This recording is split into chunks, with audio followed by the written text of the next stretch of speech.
literalmente o primeiro lugar em que a gente vai todos os dias depois de acordar para lavar o rosto e fazer aquele xixizinho. Os banheiros são, no meu ver, mais do que apenas locais de higienização e necessidades, mas sim templos sagrados onde um indivíduo pode meditar, refletir, viajar para aquele momento em que passou despercebido na época, aquela frase que deveria ter sido dita, aquele passo certeiro que foi dado, pequenos detalhes ou grandes eventos que fluem pela nossa mente enquanto a água cai na cabeça, onde conversamos com nós mesmos quando nos encaramos no espelho, conversas essas que nem sempre são fáceis, enfim, é onde uma pessoa pode se curar, se regenerar de todas as batalhas que uma vida em sociedade exige. Na nossa amada saga Silent Hill, eles estão presentes em todos os jogos, compondo os cenários mais marcantes dos games de horror, desde Silent Hill 1 até o último, e não por acaso, já que Silent Hill é uma obra que trata sobre o íntimo do ser humano, o autoquestionamento, demônios pessoais, lutas psicológicas e toda a metalinguística que nos faz amar toda a franquia. Esse é o Tá em Choque, o seu canal de terror, horror, suspense and something else, e nesse vídeo aqui a gente vai analisar banheiro por banheiro, jogo por jogo, comentar a importância e a contribuição que eles dão até pro enredo,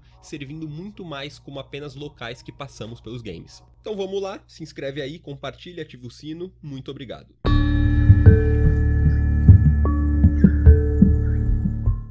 No primeiro game, quando Harry chega na escola primária Midwich, presenciamos o horror que é a transformação da cidade para o que chamamos de Otherworld, Outro Mundo, a versão escura e bizarra da cidade que ocorre quando ouvimos aquela sirene super amigável.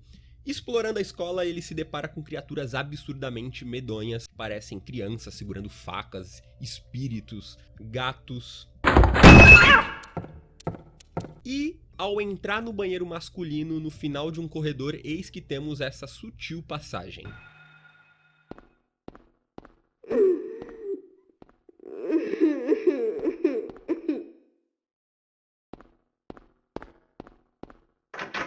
Crente, tu é louco. Como sabemos, tudo que é visto no primeiro game nada mais é do que o fruto da psique da Alessa, então a gente pode supor que esse som de choro era uma memória dela, de algum momento em que ela fugiu pro banheiro pra chorar por alguma razão. Sabemos que ela era perseguida pelos colegas que faziam bullying, motivo pra chorar não faltava pra ela. E detalhe que visualmente não tem nada demais, né? É um pequeno efeito sonoro que eles colocam que dá um arrepio desgraçado. Nesse primeiro game, uma coisa que acontece bastante é a inconstância dos cenários. Como tudo ali é da cabeça da Alessa, as coisas se transformam, mudam, e é uma baita confusão, como realmente é dentro da nossa cabeça. E por isso, às vezes, para você acessar um lugar é preciso ir, aí voltar, depois ir de novo, até esse lugar aparecer, porque as portas somem, aparecem. Ainda na escola, na sua versão piorada, no mundo de Samael, como eu chamei lá no vídeo da história de Silent Hill 1, quando a gente entra e sai do banheiro 2 vezes, ele muda e enfim a gente tem acesso à escopeta, uma arma muito poderosa e bem-vinda no game. Porém, não encontramos ela num ambiente muito amistoso, por assim dizer.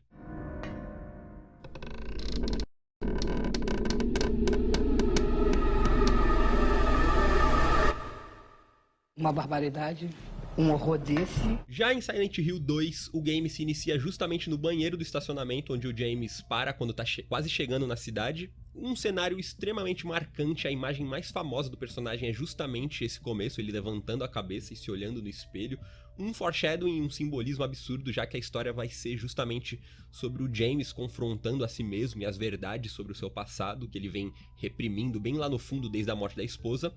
E é de encher os olhos o capricho que tiveram na construção do banheiro, assim como em todo o jogo, mas aqui a gente já sente todo o potencial do jogo, que saiu lá em 2001, e até hoje os gráficos impressionam, a fotografia cinza, depressiva, o lugar abandonado, cheio de sujeira, coisa quebrada, pichação, refletindo exatamente o estado da cabeça do James, que começa aqui toda bagunçada e vai se arrumando e se organizando ao longo da narrativa. Avançando um pouco pra frente, quando a gente conhece outro personagem que também tá vagando pela cidade, numa jornada similar à do James, que é o Ed, a gente encontra ele onde? Num banheiro, passando mal, vomitando no vaso. E eu acredito que isso não é coincidência. Na sala tá um corpo de um homem, que é uma alusão ao assassinato que o Ed cometeu no passado, e o fato dele tá passando mal, no meu entender, pode ter uma relação ao seu problema com comida, ao bullying que ele sofria por ser acima do peso. Ou se eu for mais longe, eu posso ainda concluir que essa é uma reação do corpo dele à negação quanto aos crimes que ele cometeu, que foram de fato nojentos. É a forma como ele expurga a culpa e a amargura decorrente dos seus feitos ao mesmo passo em que sequer admite que fez o que fez nessa altura do game. It's all the same once you're dead. And the corpse can't laugh. From now on, if anyone makes fun of me, I'll kill him. Just like that.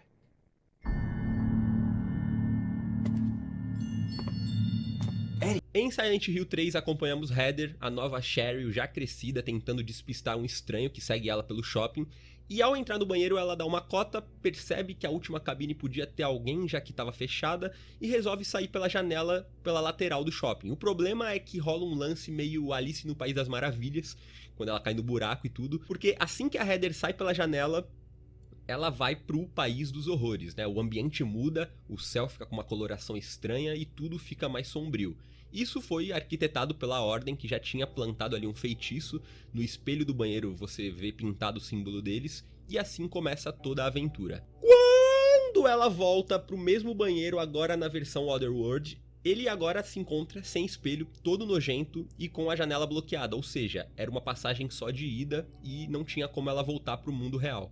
E alguém ou um grupo, não queria que a Heather saísse do outro mundo. E a cabine ainda permanecia fechada, a Heather abre ela finalmente, só para encontrar a privada toda suja de sangue.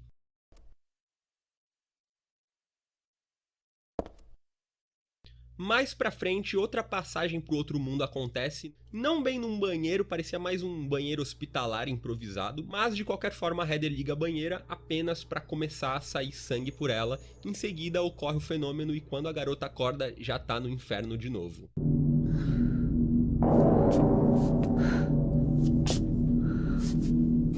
No, not again.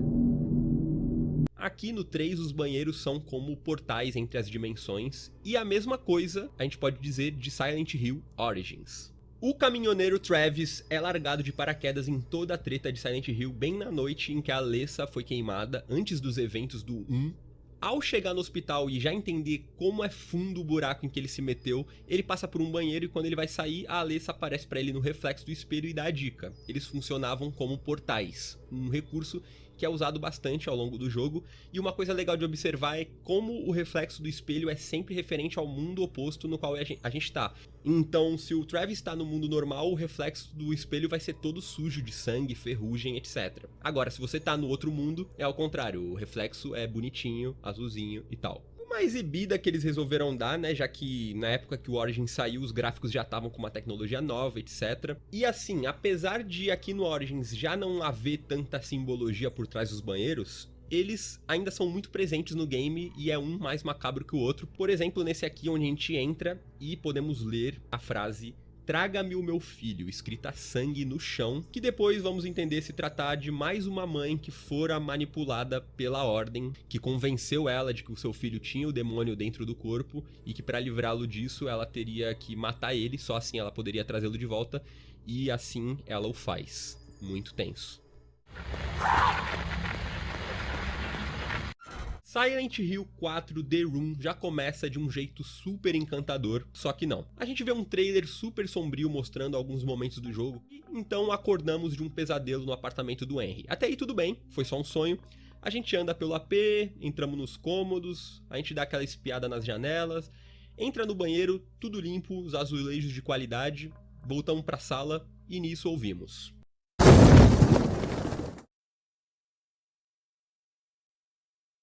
E aí o Henry corre de volta pro banheiro e ele se depara com essa aberração. Um buraco enorme na parede que não tem fim e leva sabe lá pra onde, com uns ecos super bizarros, dá pra ouvir umas vozes sussurrando, umas lamentações. O cara preso no apartamento, né, em vez de, sei lá, ficar parado e se fingir de morto, acho que era uma opção melhor, porque o que ele faz? Ele entra no buraco e vai adiante indo pro mundo umbralino de Walter fucking Sullivan.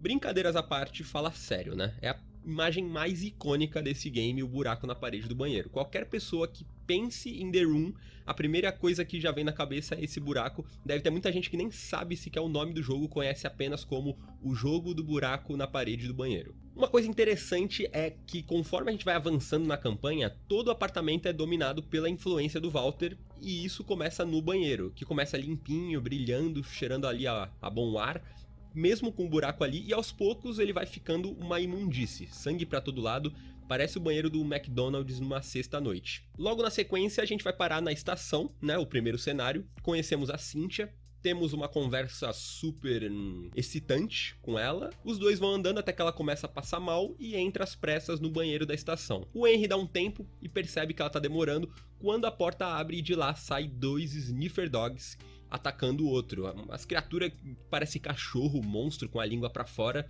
sugando ali o amiguinho, tu fica tipo, what the hell? What the hell? E depois que a gente mata eles, finalmente a gente pode entrar no banheiro só pra nos depararmos com um manequim idêntico a Cynthia, sentado no vaso com as mãos sujas de sangue, sem sinal da garota. Pois é, a cada frase desses primeiros 20 minutos do The Room, mais bizarra fica a situação. Chegamos então em Silent Hill Homecoming, game que marca a chegada da franquia na geração PS3 e 360. No início a gente joga com o Alex num tipo de pesadelo onde ele se encontra numa clínica ou sanatório macabro e precisa encontrar um jeito de chegar até o seu irmão. Ele então segue o moleque pelo caminho até um banheiro e lá a primeira coisa que ele vê é um espelho quebrado todo sujo de sangue. E nisso a luz começa a piscar e presenciamos a boa e velha transformação dos mundos, dessa vez toda renderizada em Full HD, a gente vê o Otherworld consumir o local, e depois do fenômeno, o Alex é surpreendido por um inimigo que vai saindo ali de uma das cabines. A gente se depara com a primeira enfermeira do game no seu novo design mais apelativo e sexy do que nunca.